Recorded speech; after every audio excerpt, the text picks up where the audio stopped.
All right, ladies and gentlemen, welcome to a very special episode of Paddy and the Yank podcast today. This is episode 47, and I gotta ask, I'm just dying to ask, Paddy, how you feeling today? I feel cold, Yank. Why do you feel cold, good sir? I feel icy because you sprung a surprise on me this morning. You told me to come over to the studio this morning at 9 a.m. to record, and I was like, okay, 9 a.m., that's a bit earlier than usual. I was wondering why do you want me to come over so early? You said, oh, because you and your girlfriend are going somewhere and you got to get out of here early. I said, all right, I'll do the honourable thing and I'll come over earlier. Thank you. That was very... And what you'd actually planned was that you'd ordered 30 kilos of ice. Yeah, baby. And we just hit the ice bath before we started the podcast. So, yeah, I'm still feeling the effects of it. We've never done this before, ladies and gentlemen, but yes, 30 kilos of ice. I think we both did about 5-ish minutes. Yeah. Man, just a lot of people do it for a lot of different reasons. And there are many different reasons to do it, but I love where it puts my headspace. Yeah. The sense of calm, the sense of accomplishment. And like the very first time we did it with Ninja Ned, and you just felt giddy, happy, and silly. Yeah, it takes mental strength to sit in that ice, for 5 minutes, 10 minutes, 3 minutes, 1 minute, anything. It's good for your mental health. Sit in the ice if you want to feel nice. That's right. Dope. All right, so just a quick shout out there to any new listeners of the podcast. At the end of each episode, we feature original music from various artists around the world. And today we've got a Taiwanese singer-songwriter. She's back again for the second time. Her first song, Oh Hey, is fucking brilliant. I really like it. It's like a throwback to 90s. I don't know, it sounds almost like the band Garbage. That was what I thought too. A little bit of Cranberries in there. Really, really good. Her name is Lucy, and she just recently won a Golden Indie Music Award here in Taiwan. I think, shout out to Lucy. Yeah, congratulations. Big shout out. I think Best Newcomer or something. She's very talented. I really like her. Best new artist. Yeah, Best New Artist. So stick around at the end of the podcast if you want to hear some good original music. All right. What do you got for me, Yank? And speaking of Lucy, actually the topic of our podcast today is the Saisiyat people. And the Saisiyat are an Aboriginal group in Taiwan. So pleasure to have Lucy on again. Yep. And shout out to Lucy and her Aboriginal tribe, the Saisiyat people. But before we get into the topic of Saisiyat and their holiday, we want to provide you guys with a little background information of how Taiwan came to be Taiwan and the Aboriginal groups. I guess just the background history of where we are. Okay, well, I just checked it up so I could get it right. So I done a little search, and I'm taking this directly off Wikipedia. Normally, we don't usually do something like this, but hey, fuck it, I'm doing it today. Go ahead and sue me, why don't you? So the history of the island of Taiwan dates back tens of thousands of years to the earliest known evidence of human habitation. The sudden appearance of a culture based on agriculture around 3000 BC is believed to reflect the arrival of the ancestors of today's Taiwanese indigenous peoples. From the late 13th to early 17th centuries, the Han Chinese gradually came into contact with Taiwan and started settling there. Named Formosa by Portuguese explorers, the south of the island was colonized by the Dutch. There we go. We just got the Europeans. They got their hand in they had their hand in every pie, right? They just had their hand in every fucking pie. In the 17th century, whilst the Spanish built the settlement in the north, which lasted until 1642, these European settlements were followed by an influx of Hoklo and Hakka immigrants from the Fujian and Guangdong areas of mainland China across the Taiwan Strait.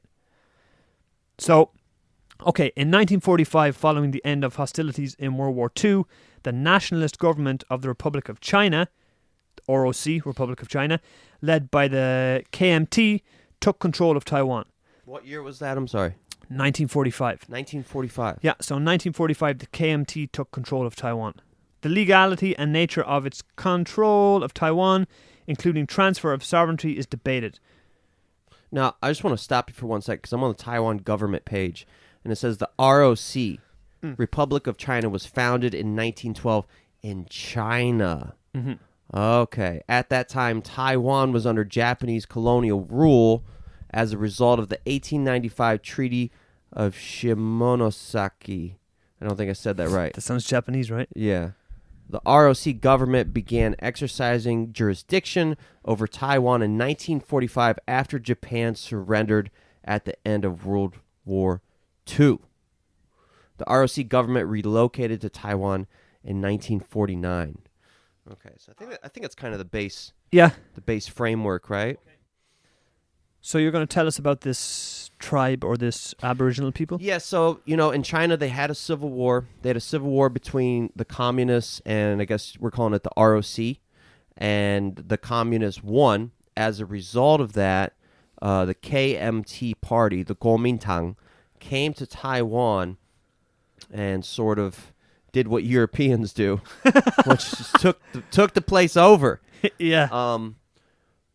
Which I guess is good in a way because they didn't want to stay in China because China was overran with commies and goddamn commie sons of bitches. And generally speaking, communist governments don't generally let their citizens thrive. Did I word that okay? I mean, it sounds all right to me. Okay. And so the more democratic party came to Taiwan, but they didn't. I don't think they did. We're here. We can't be dogging them too bad. But there were already several Aboriginal groups here when they arrived. And as far as I know, Taiwan's had a rough past, just as many other countries, but Japan had exerted their colonial rule from, I think, 1920s to when they lost the World War II. Yeah, they had 50 years rule in Taiwan. Yeah, so they had a huge impact on Taiwan, and they also had a huge impact on the Aboriginal groups here. A lot of the ways that the Taiwanese lived changed during Japanese colonial rule. Yeah. So I guess we'll go ahead and get into who we're talking about and also why we're talking about them. So these people are called the Saisiyat people. It's spelled relatively strangely. Saisiyat. Saisiyat. I would say Saisiyat. Saisiyat, you would, right? Saisiyat. I would. I went to their festival last weekend, and I got to be honest, the whole time I was there, I was like, I don't know how to say the name of these people. I don't know how to say the name of this festival. I don't know how to say anything. All I know is I'm having fun. So to fill you in, listeners, they have a festival once every 2 years called Pasta Eye. And I have a very dear friend from New Zealand, and about 8 years ago, I met him at a drum circle, and he invited me to this festival called Pasta Eye. I really wanted to go. I only have one question. Sorry, I don't want to cut you off. You definitely cut me off. Festival's called Pasta Eye. That's right. Do they serve pasta there? Nope. Okay, I have no more questions. Pasta. I have no more questions. Pasta was hard to find. Keep going. There was no pasta. So me and this dude met. He was from New Zealand. He seemed really cool. He invited me because he said his wife belongs to this tribe. I didn't see this guy again until about 1 month ago, and I didn't recognize him because we both changed quite a bit. And then we started chit-chatting. I was like, holy shit, I know you.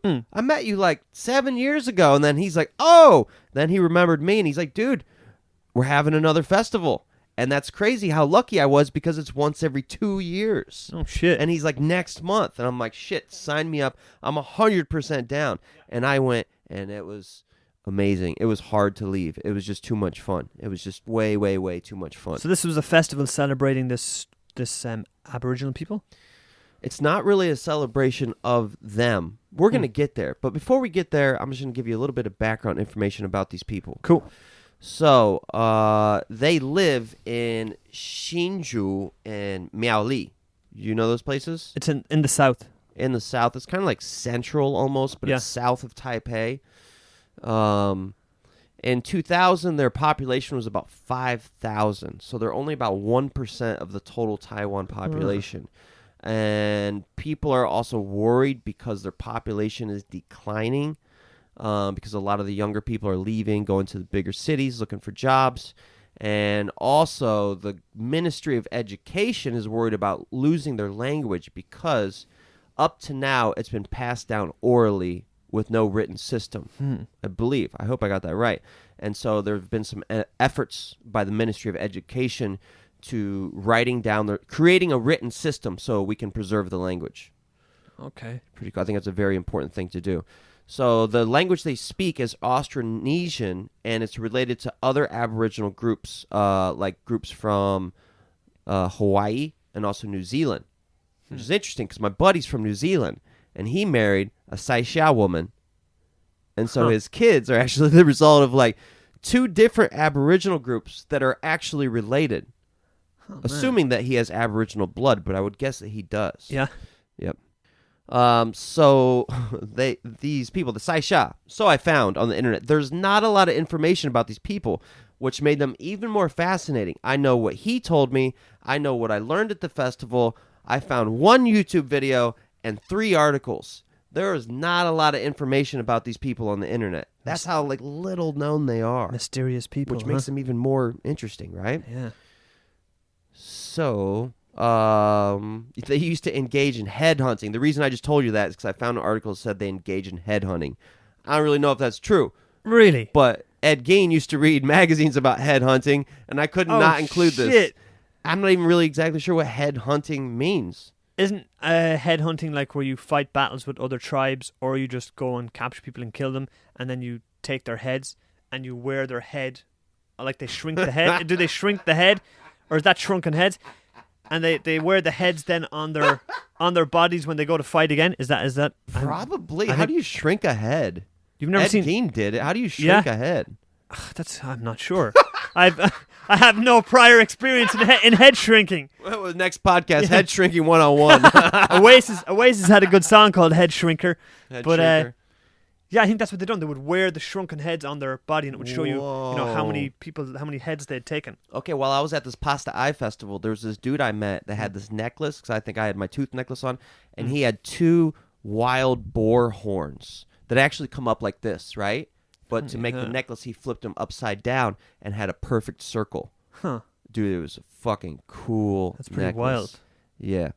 So the Saisiyat used to live more in the south, but a flood came and almost wiped them out, so they migrated north. When they migrated north, they moved to like the Hsinchu, Miaoli area and lived next to the Taya people.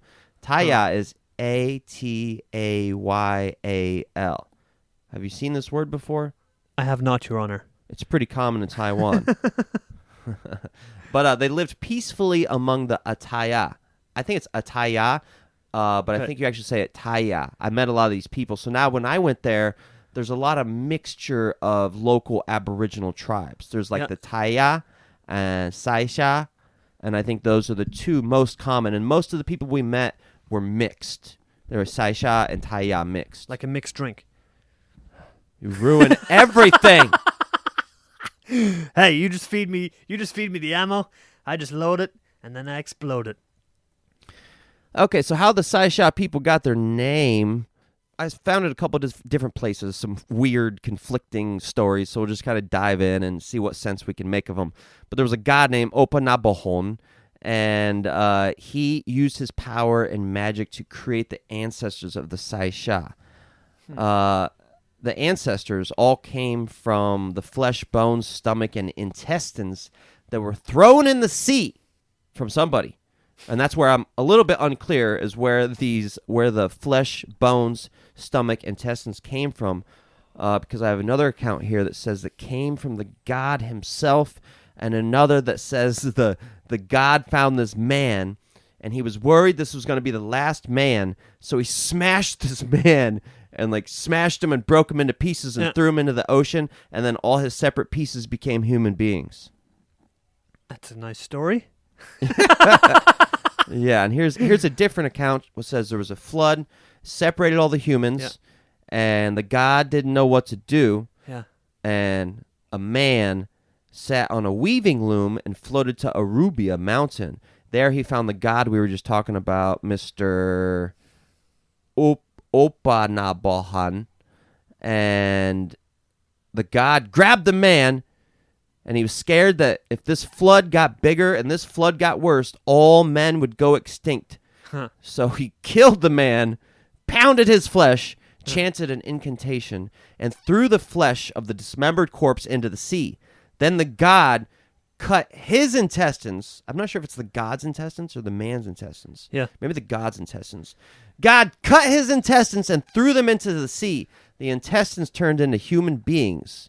And these human beings were the ancestors of the Saisiyat people. He also threw in the bones, which also became human beings. Mm. And the bones were what became the Taiwan people. Ah, so all those people evolved except for Aquaman. He stayed in the ocean somehow. Well, he walks on land, right? Oh, really? What do they call that? Like an alligator and a crocodile where you can live in water and land? Semi-aquatic. Semi-aquatic. Semi-aquatic, Can we just call him an amphibian? An amphibian is strictly water, as far as I know. This is why I don't host podcasts about shark attacks. 'Cause I know jack shit about animals. Yeah, an amphibian is something that lives in the water. Okay, I found something a little interesting that I didn't see with my own eyes, so I'm not sure if it's totally true. But the Saisiyat people used to practice body decorations such as tattoos, ear piercing, and tooth mutilation.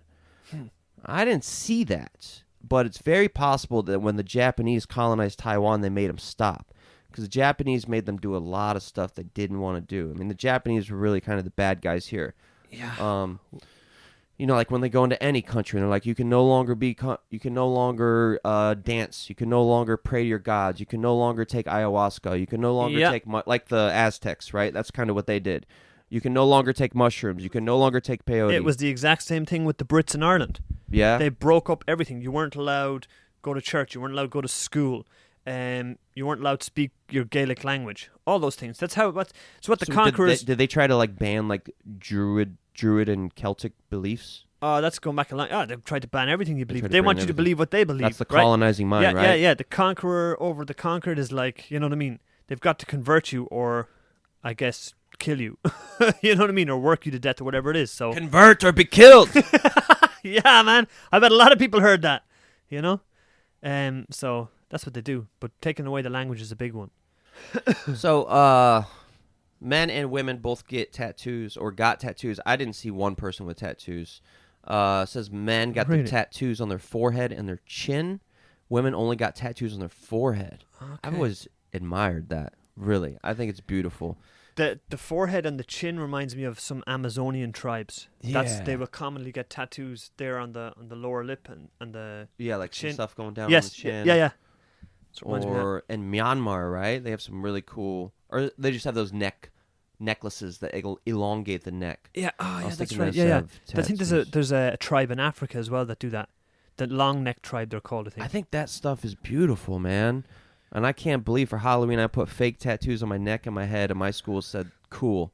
So I might be joining the facial and neck tattoo gang. Well, also you got is it the Maoris from New Zealand? Right. The Maori tribes that would tattoo their faces. Yeah. They're pretty Fucking scary. A, It's some wild looking. Yeah. That's from, I think Mike Tyson's tattoo on his face is a Maori tribal symbol, or half of a Maori tribal symbol. He didn't finish it. So, it said chest tattooing, however, is only limited to warriors with contributions to the community or merits in decapitation. Whoa. You can only get a chest tattoo if you chop off somebody's head. Man. The more the chest tattoos, the higher the social rank in community. Is the tattoo free? Is the tattoo free if you produce a head? It's like, you still got to pay. So, we'll talk about a few uprisings. This stuck out to me. I thought it was pretty. Once again, going back to Japan and all the damage they did during their colonization. They thought that the Saisiyat land was like the crown land because they had a lot of camphor, CAMPHOR. I believe it's like a smell goody thing. A good smelling thing. Camphor. Something that smells good. And I think they were already harvesting it, growing it, but then the Japanese came and put like a tax income on the ownership of it. Really? And they just started totally taking advantage of them, and they wanted a piece of everything. And so eventually, like, the Aboriginal group started working together to try to fight against them. I think it was the Saisiyat people in Shinju were recruited by the Hakka. And the Hakka is a huge Aboriginal group in Taiwan. And they put together an armed resistance against Japan, resulting in the Beipu incident of 1907. So we're talking back in the day. Back in the day. Yeah. And this is when So these groups united and then attacked Japanese officials and their families. I don't know why I'm laughing. You deserved it, motherfucker. I'm sorry. They came together, attacked Japanese military, their families, and as a result, the Japanese military and police killed more than 100 Hakka people. This was the very first uprising in Taiwanese history, but led to many more in the future, which is great. I think it is something hard for Taiwanese people to do in general, which is stand up for what you believe in or know what you believe in. Mm-hmm. And, you know, these Aboriginal people really show, you know, when an injustice is done, you can't just roll over and let them walk all over you. You need to stand up for what's right. Well, with the looming threat of China being a little bit more heightened as of late, I seen a documentary very recently. It was more like an investigative documentary with this journalist, and according to this documentary, there's a lot of young Taiwanese guys now on Saturdays and Sundays going and learning how to shoot guns and learning how to, like, they're shooting airsoft guns, but they're doing it in a very militarized way, and they're learning basically the skills of if China invades, how they defend Taiwan. What kind of struck me about the documentary was that I have a lot of students in that, and I ask a lot of them, you know, if China was to invade, would you fight? And most of them said, no, we would just surrender. A load of them have said that. Only one or two of my students have ever said, no, of course we'd fight. So watching this documentary, it showed me that there's a lot more people here in Taiwan that would be willing to take up arms and defend against the Chinese invasion. You know? Some people would think, oh, it's China, we're Taiwan, we're too small. But look at Ireland and England. Look at the size of the British Empire when Ireland was fighting its wars against England. You just have to use different tactics. You have to use different methods. You're not going to just fight them in an open war, right? Things have changed now, of course. There's the way of war is completely different now. They got drones that can, shoot you from miles away and shit. That's very, very different to the way it was back in the day. But you still have to have the heart to fight if you're going to win and if you want to fight. Yeah. You know, so I say, let's go Taiwan! Absolutely. Funny that you brought that up because one of the guys I met last weekend at the Pasta Eye Festival came here yesterday to see me. Mm-hmm. And he is a soldier. He's currently a soldier. Really? Taiwanese soldier? Taiwanese soldier. And this...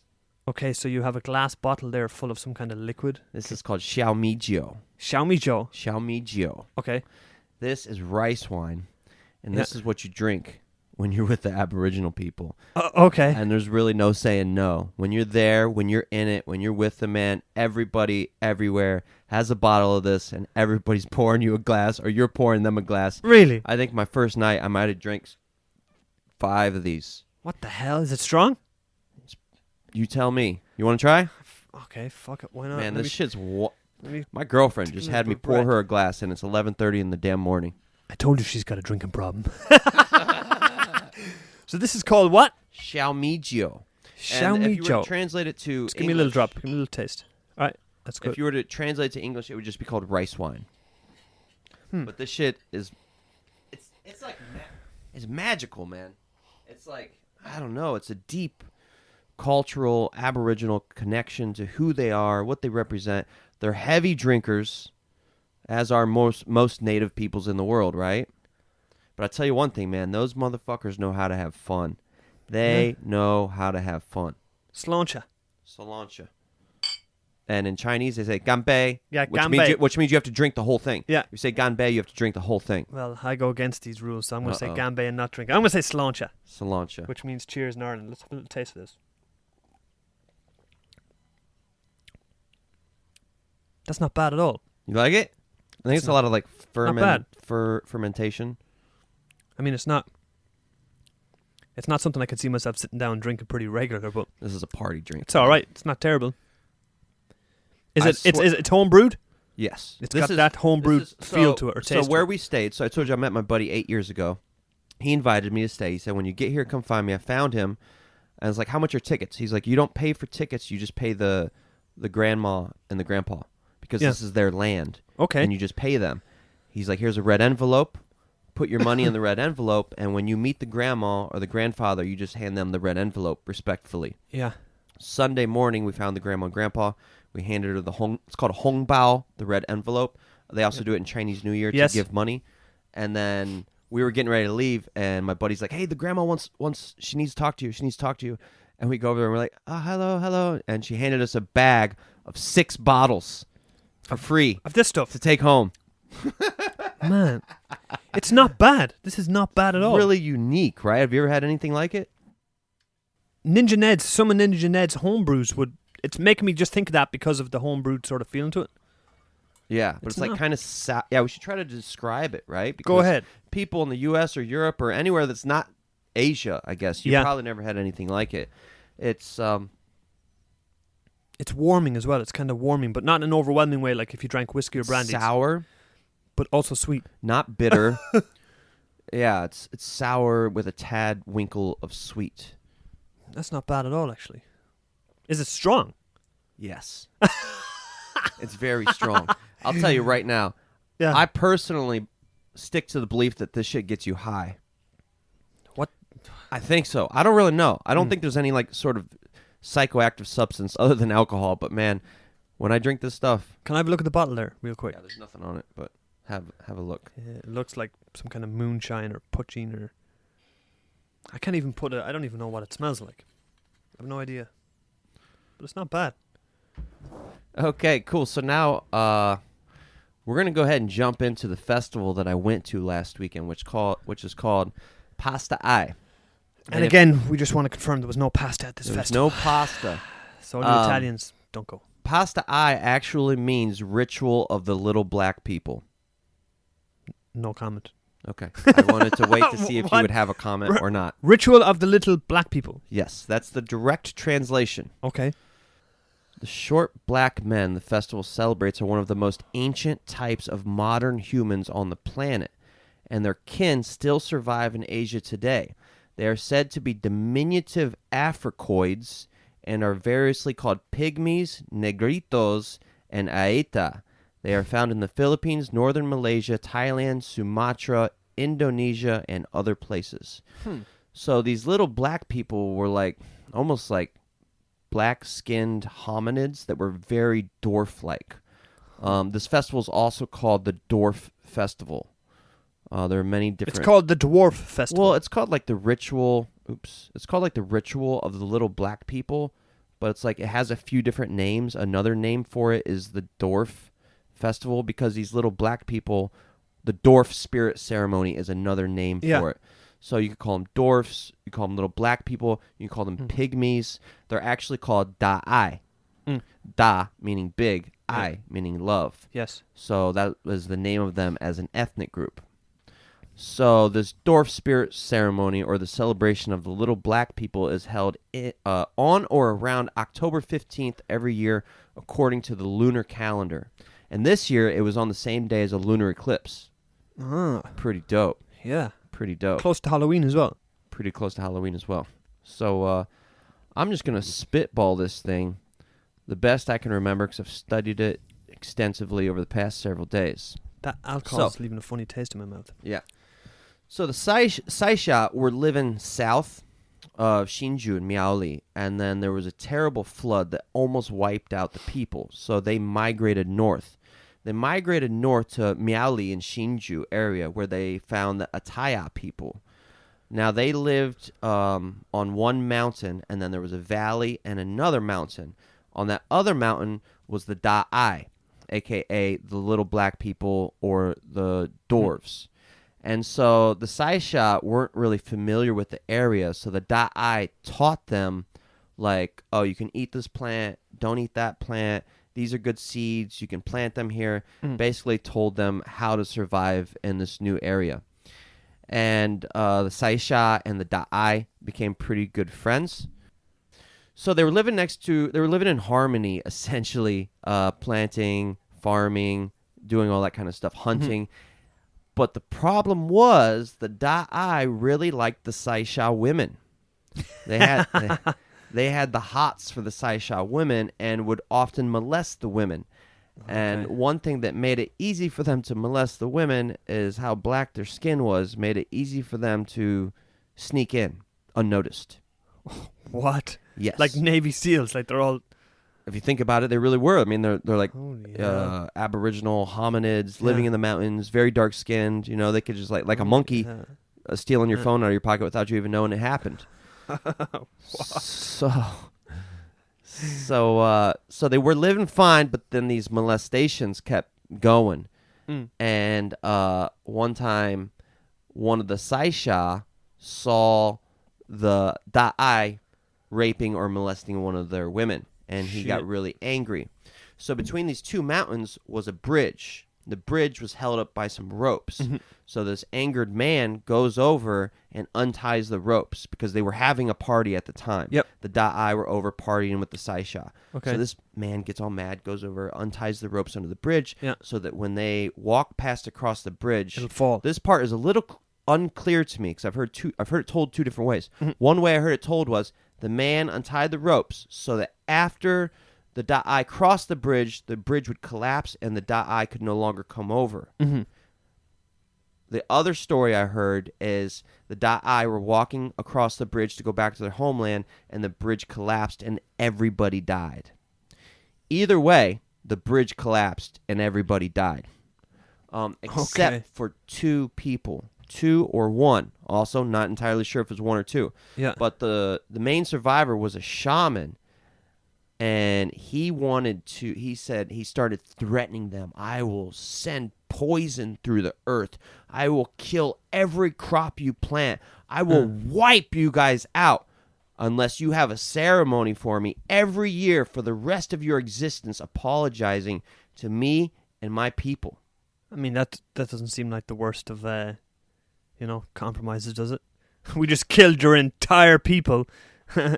And so you don't put this wrath on us. All we got to do is just say, oh, yeah, every year, oh, by the way, we're sorry, yeah, a little celebration, and then that's fine.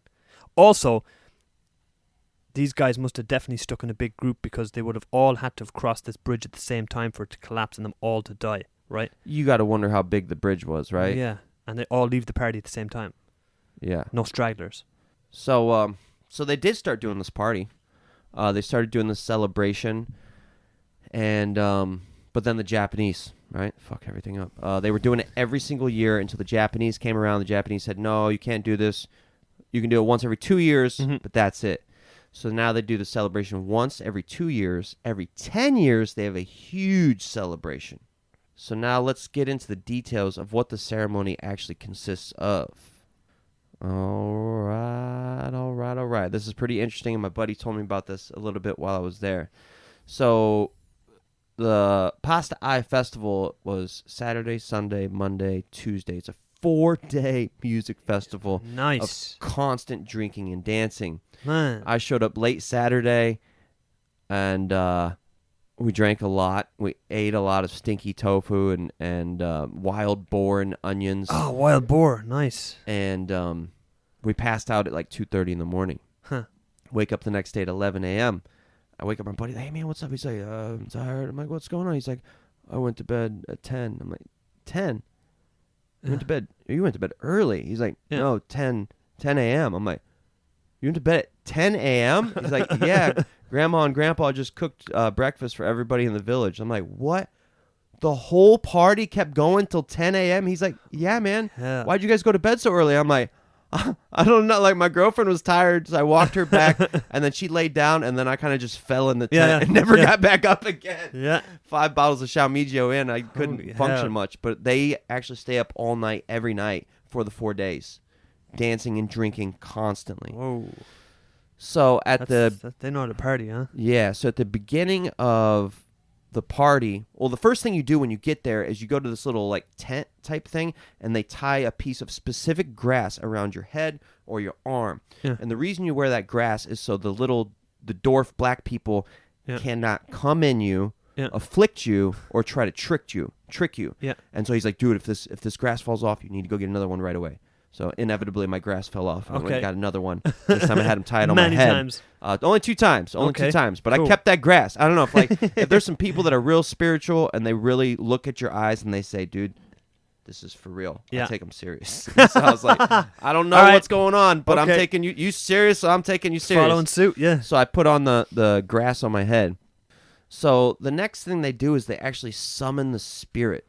they actually call the spirits of the little black people, the little dwarf pygmies. They invite them to the party.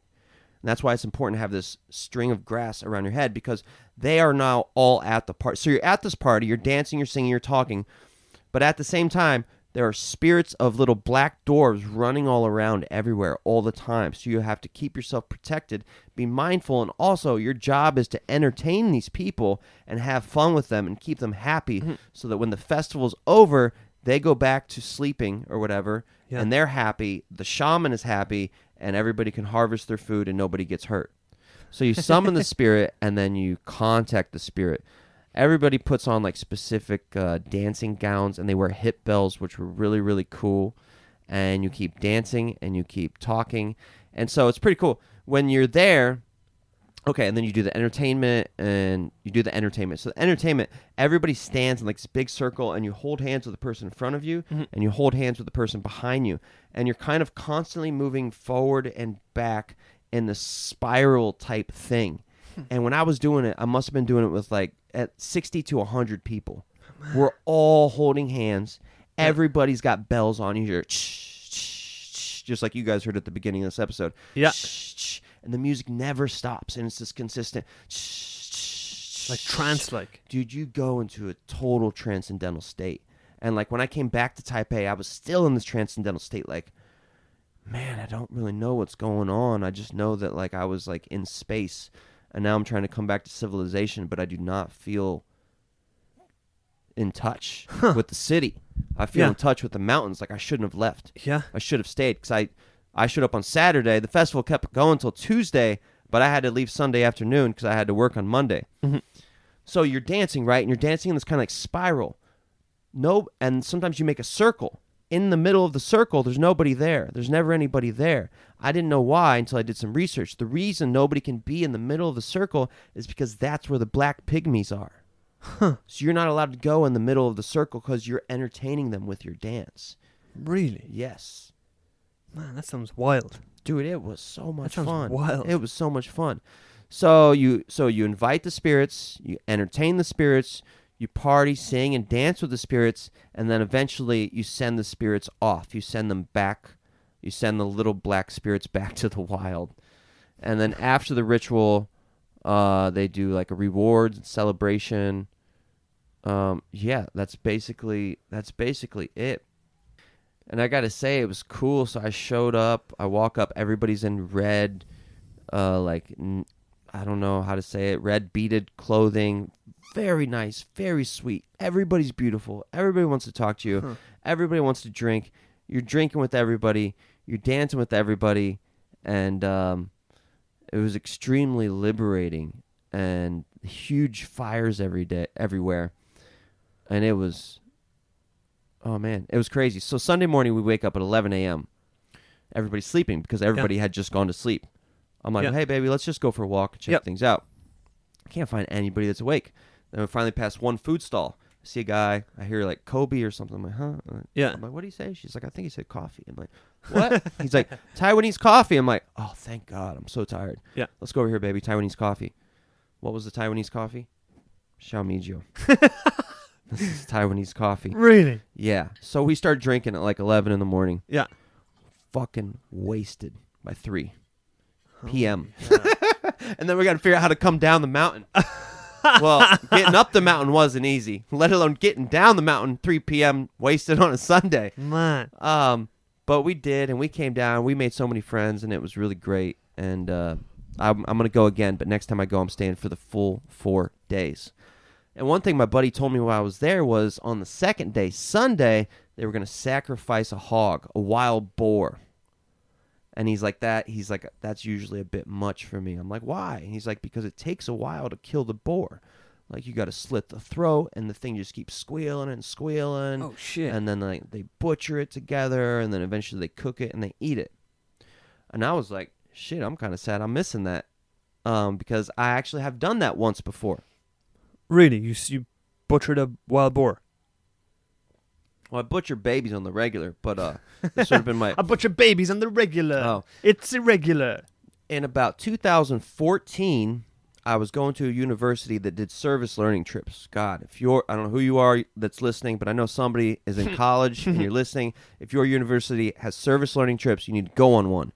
You know, a service learning trip is where you essentially go to a different culture, you learn about poverty, you learn about something that you're unaware of. Yeah. So me and about 30 students went on a 2-week trip to a Navajo Indian reservation in Arizona and New Mexico. That sounds class. Dude, it was awesome. It was really, really, really there's nothing like the desert. The expanse of the desert. So big and so open. It's so overwhelming. It's so majestic and beautiful. I've been around that area. Yeah. Yeah, it's unreal. It is unreal. Unreal. And we stayed there, bounced around, camping for 2 weeks. That was how I quit smoking cigarettes at the time. Huh. And we did meditation, sunrise, sunset every day. And then this one time, we were with the Ama, which is weird because that's how you say grandma in Chinese. Okay. And, the Ama, are they an Indian tribe? They were the Dene, the Navajo people. Okay. And so I was told we were going to sacrifice a goat. Funny thing, I was vegan at the start of this trip. And I actually started eating meat as a result of the trip. And so I know we're going to kill a goat this one night, right? But I'm just trying not to think about it. Don't know why. Then these guys are like, hey, man, you want to go for a ride? I'm like, sure. They're like, all right, jump in the back of the truck. I jump in the back of the truck. What's in the back of the fucking truck?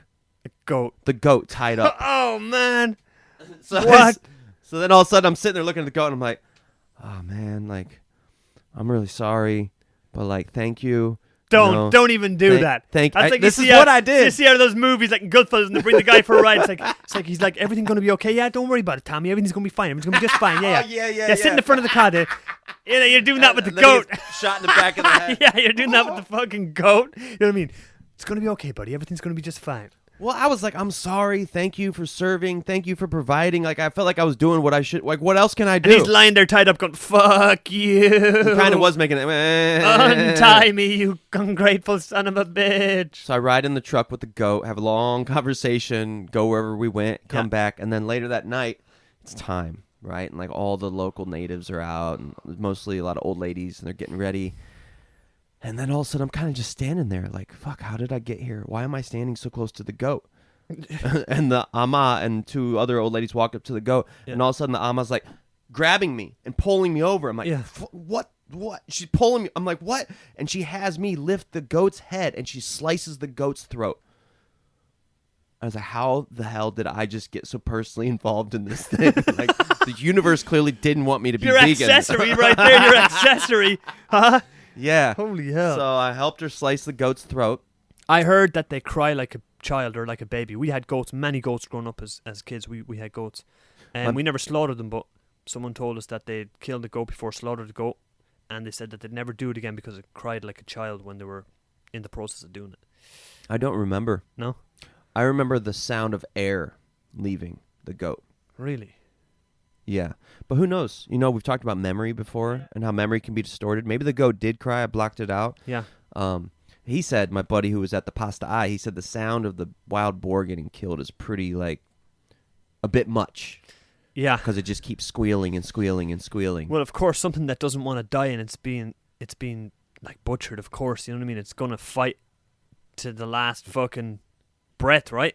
Yeah. You know what I mean? So, but if they hunted that thing and killed it in a good way, it's better than any of the shit people to be eating off the shelves in these shops, these supermarkets and things like that. You know what I mean? Well, that's the cool thing about the Aboriginals is they, like, a lot of them are hunters and they hunt wild boar. That's good meat, man. Yeah. I kept telling them, like, hey, I want to come hunt with you guys. And I thought they all thought I was joking. Yeah. And I'm like, no, I really want to come hunt with you.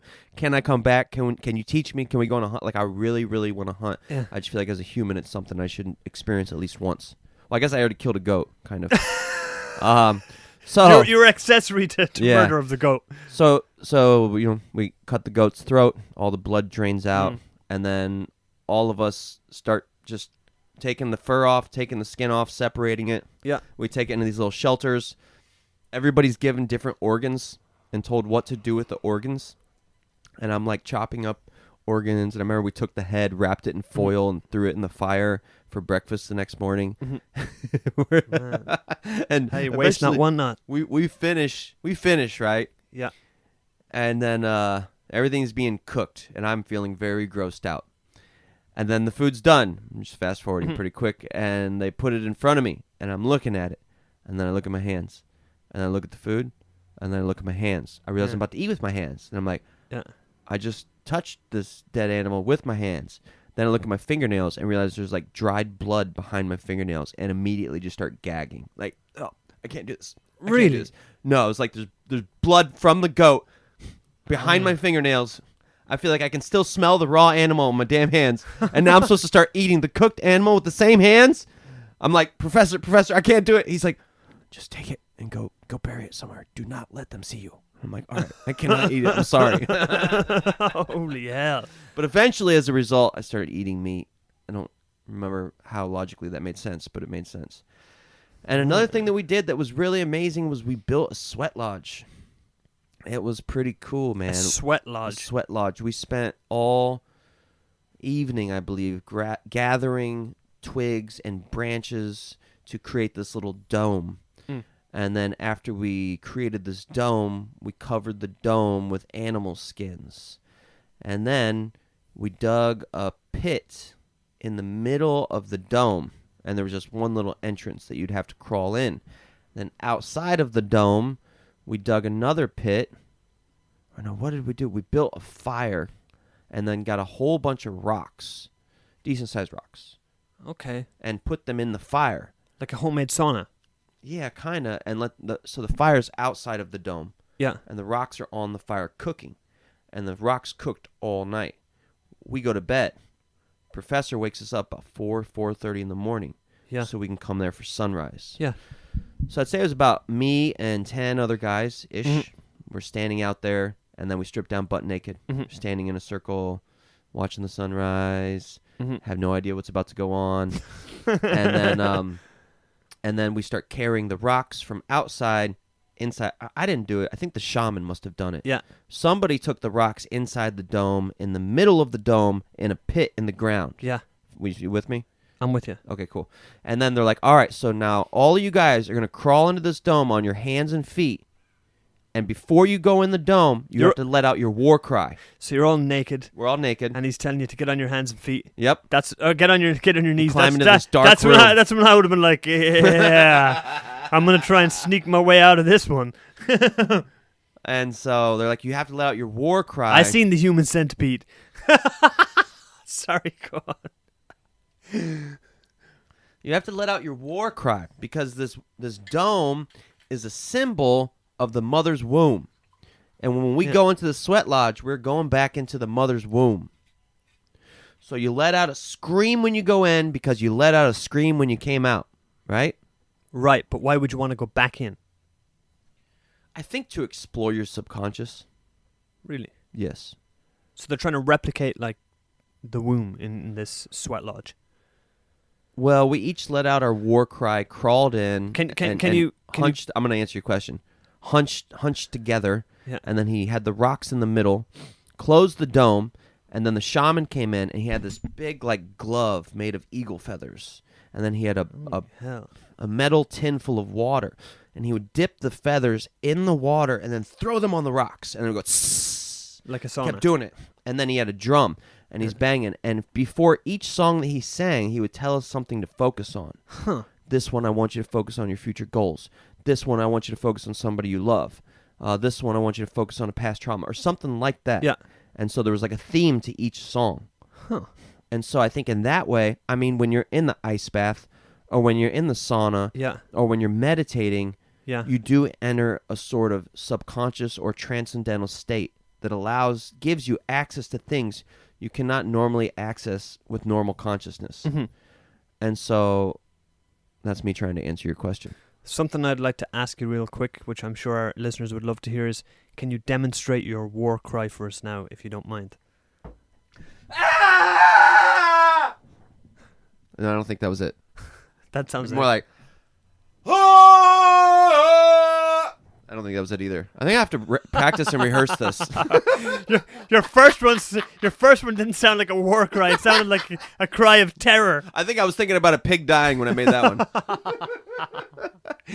All right. But the sweat lodge was gangster. It was dope, and I prayed for somebody when I was in that sweat lodge. And when I got out, I heard that individual had quit drinking.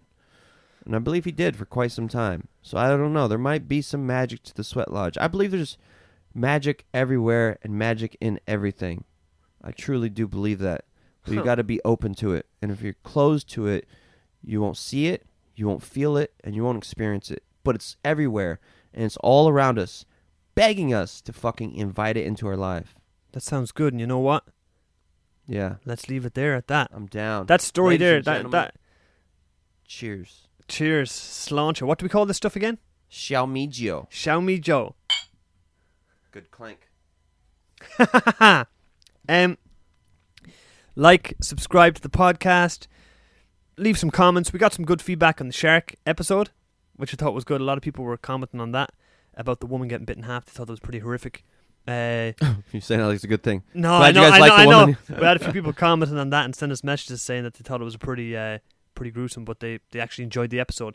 Yeah, engage with us, leave us some feedback, and as promised, before we end, I just want to say, if anybody from Pasta Eye or Saisiyat or the man that invited me, thank you so much for letting me into your family, for letting me into your home, for letting me experience that beautiful, beautiful festival with you and your people. That was one of the greatest experiences of my life.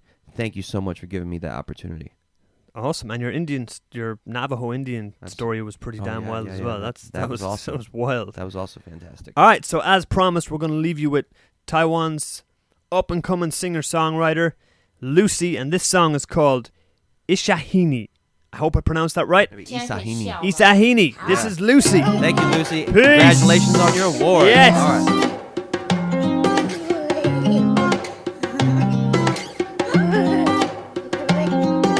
Yes, I come in and I don't start humming. Face to the wall and my make the ball Lord. Didn't forget how it was fun. My hands get cold but my brain gets full. So much to do, so much to see. So what's wrong with taking a road trip? You will never know if you don't go. 你想在了没？门口的树有没有枯萎？要回来了没？山里的路不会有长飞。Heading to the place, go home. Heading to the place, go home. I'm heading to the place, go home. 回家。坐在门口见和外婆做的小米酒。那么的够久了，到底那么辛苦，你有没有开心啦？你在你，我快乐你，我放在眼泪光光隔壁难道你才感受爱了和你了？你在你，我快乐你，我把爱我开心了，明白你了，你有你的。